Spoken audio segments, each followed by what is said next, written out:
আসসালামু আলাইকুম, welcome back to my channel. আজকের রেসিপিতে থাকবে ডিনার রোল। তুলতুলে নরম, দেখতে অনেক বেশি সুন্দর, এত বেশি মজার, খুবই সহজভাবে তৈরি করে নিতে পারেন এই মজাদার নাস্তার আইটেমটি। তো আজকে আর কথা বাড়াবো না, ঝটপট করে নেব এই নাস্তার আইটেমটি। চলুন তাহলে দেখি নেই কীভাবে করতে হয় এই ডিনার রোল। প্রথমে একটা ডো তৈরি করে নেব। একটা মিক্সিং বলে দিয়ে দিচ্ছি আমি হাফ কাপ পরিমাণ দুধ, আর দিয়ে দিচ্ছি 2 টেবিল চামচ পরিমাণ রান্নার তেল। এখানে চাইলে আপনারা মেল্ট করা বাটার দিতে পারেন। এবার দিয়ে দিচ্ছি 1 টেবিল চামচ পরিমাণ ইস্ট, স্বাদ অনুযায়ী লবণ। এই 3-4টা উপকরণ দিয়েই কিন্তু আমরা একটা ডো তৈরি করব। সবশেষে দিয়ে দিলাম 1 চা চামচ পরিমাণ চিনি। এখন একটু এই চামচের সাহায্যে মিলিয়ে নিলাম। দিয়ে দিব এর মধ্যে ময়দা, 2 কাপ পরিমাণ ময়দা নিয়ে নিচ্ছি। এখানে যদি আমাদের ডো তৈরি করতে পানি লাগে, পানি ইউজ করা যাবে। পানির পরিবর্তে চাইলে আপনারা দুধ ব্যবহার করতে পারেন। এতে করে ডোয়ের যে টেক্সচারটা খুব সুন্দর আসবে, খেতে ভালো লাগবে, এই আর কি।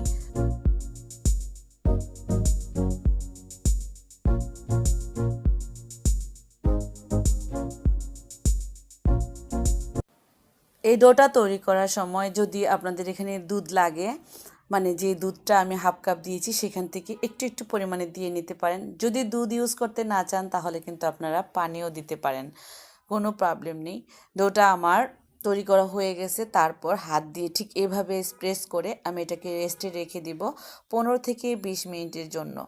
অবশ্যই এটা একটা ঢাকনা দিয়ে ঢেকে রাখবেন।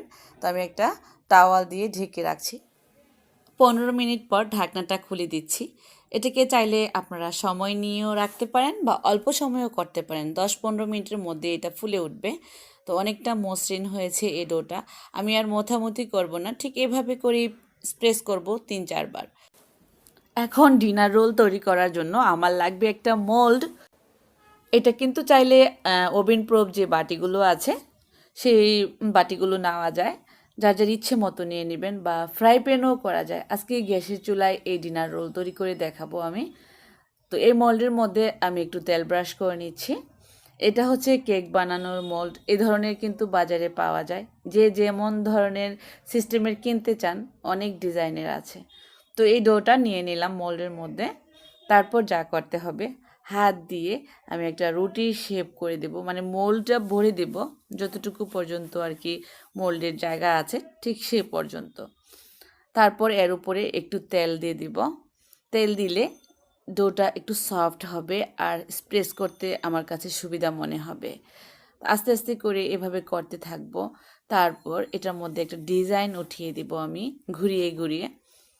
এই যে ঠিক এভাবে চতুর্দিক থেকে রাউন্ড করে গোলাকার করে দেব।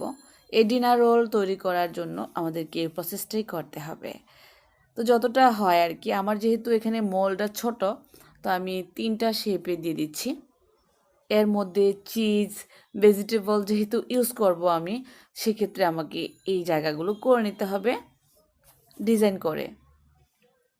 এই যে আমি একটু ঢাকনা দিয়ে ঢেকে দিচ্ছি তাওয়ালটা দিয়ে, এর ভিতর ফুলে উঠবে।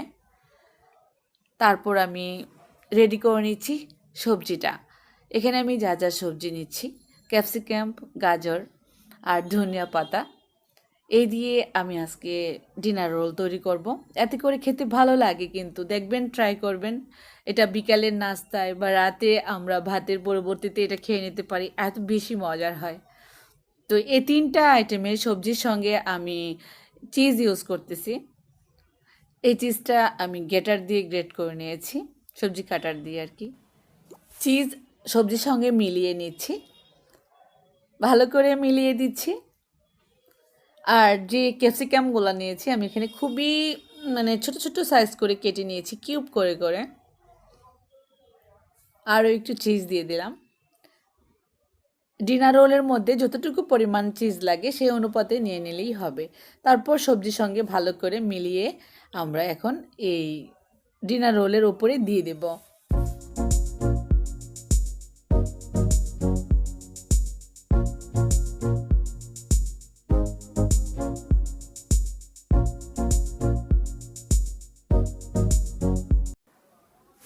যেই ডিজাইনটা করেছিলাম রাউন্ড শেপের, সেগুলোর ভেতরে একটু হাত দিয়ে স্প্রেস করে করে এই চিজ আর সবজি আমি দিয়ে দিলাম।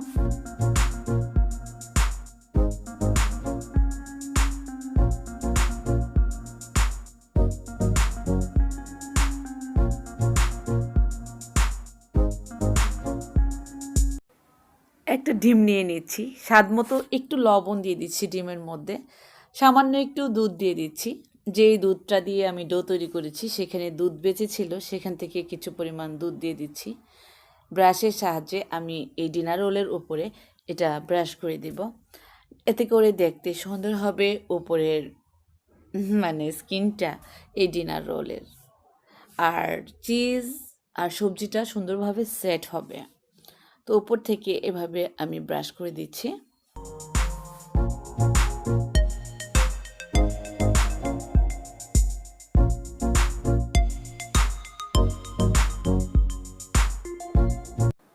এখন চলে যাব চুলাতে, এটাকে আমি বেক করব। বেক করার জন্য একটা পাত্র বসিয়ে দিলাম, সেই পাত্রের ভেতরে একটা স্ট্যান্ড দিয়ে দিচ্ছি, ঢাকনা দিয়ে ঢেকে এটাকে প্রিহিট করব 5 থেকে 6 মিনিটের জন্য। ভেতরটা গরম হলেই আমি দিয়ে দিচ্ছি ডিনার রোলের মোলটা। সাবধানে হাত দিয়ে দিতে হবে, ভেতরটা কিন্তু গরম আছে, অবশ্যই খেয়াল রাখবেন হাত যাতে গরম পাতিলে লেগে না যায়। ঢাকনা দিয়ে ঢেকে দিচ্ছি। তারপরে এই ছিদ্রটা দেখতে পাচ্ছেন, এটা বন্ধ করে দিচ্ছি একটা টিস্যু দিয়ে, ঠিক এভাবে করে, যাতে করে বাতাসটা বের হয়ে না যায়। চুলার আঁচটা থাকবে এই পর্যায়ে মিডিয়াম টু লো ফ্লেমে। লো হিটেই এটা 15 মিনিট লাগবে বেক হতে। 15 মিনিট পর ঢাকনা খুলে দিলাম। কত সুন্দরভাবে বেক হয়েছে দেখে নিশ্চয়ই বুঝতে পারতেছেন। ভেতরটা অনেক বেশি চিজি, আর সবজি তো আছেই, এত বেশি সফট, মানে কি আর বলবো। তো এই ডেলিসিয়াস নাস্তাটা অবশ্যই ট্রাই করবেন একবার হলো, আর আমাকে কমেন্ট করে জানাবেন কেমন হলো আপনাদেরটা। ছোট বড় সবাই খুব বেশি পছন্দ করবে এই নাস্তার আইটেম। তো আমি এখন একটু কেটে দেখাচ্ছি, হালকা ঠান্ডা হলেই কেটে নেব। আর এটাকে উঠানোর জন্য একটু নাইফের যে আগাটা আছে সেটা ব্যবহার করলে হবে, এভাবে করে টাচ করলেই নিচে থেকে উঠে যাবে। এটা এটা এতটাই নরম, আর গরম গরম অবস্থায় কিন্তু বেশি সফট থাকবে। একটু হালকা ঠান্ডা হলেই আমি কেটে নেব। এই ডিনার রোল গরম গরম পরিবেশন করলে খেতে ভালো লাগে। তো আমি নামিয়ে নিচ্ছি। এটা যে ভাজে ভাজে খাওয়া যাবে খুলে খুলে চাইলে, বা চাইলে কেটে কেকের মতো করে বা পিৎজার মতো করে কেটে খাওয়া যাবে। আমি যে ভাজটা করে নিয়েছি রাউন্ড শেপের, এভাবেও খুলে খুলে খাওয়া যাবে। তবে আমি যে অনুসারে করেছি 2 কাপ ময়দায় 3 জন খাওয়া যাবে পেট ভরে, ঠিক এই অনুপাতে নাস্তাটা হয়েছে। আমি একটা কেটে নিচ্ছি। এই যে এটা এক পিস খেলেই ভাত আর খাওয়া লাগবে না, এত সফট আর এত বেশি মজার। যেহেতু চিজ আছে এটা তো মজা হবেই। তবে আপনাদের কাছে কেমন লাগলো অবশ্যই কমেন্ট করে কমেন্ট বক্সে জানাবেন। আর যারা আমার চ্যানেলে নতুন, অনুরোধ করব আমার চ্যানেলটাকে সাবস্ক্রাইব করে রাখবেন। আজকের মতো বিদায়, সবাই অনেক অনেক অনেক বেশি ভালো থাকবেন, সুস্থ থাকবেন। আল্লাহ হাফেজ।